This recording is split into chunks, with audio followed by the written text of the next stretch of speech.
وأطيعوا الله وأصلحوا ذات بينكم، فإن الهزيمة تدخل من الشقاق. وإياكم وأصحاب الغيبة والنميمة، فإن النمام يفسد في ساعة ما لا يفسده الساحر في سنة. وإياكم والغلو، فما شاد أحد هذا الدين إلا غلبه.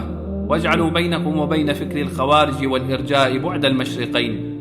وإذا حكمتم بين الناس فاحكموا بالعدل، وراعوا فقه الواقع والنازلة وحال الناس، وادرأوا الحدود بالشبهات، ولا تخفوا ما ليس لكم به علم، ولا تصدروا أنفسكم للفتيا في المشكلات، وأحيلوا ما تشابه منها لأهل العلم والعلماء. والنصر يأتي بعد الصبر، وما بعد العسر إلا اليسر، وأن الله قد وعدكم في كتابه: إن تنصروا الله ينصركم ويثبت أقدامكم. وأني والله أرى خيرا قد أصابكم، وفضلا عظيما قد خصكم الله به.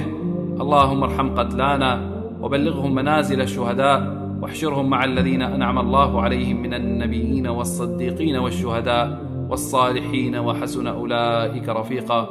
واجز اللهم إخوانهم من بعدهم بأحسن مما يعملون.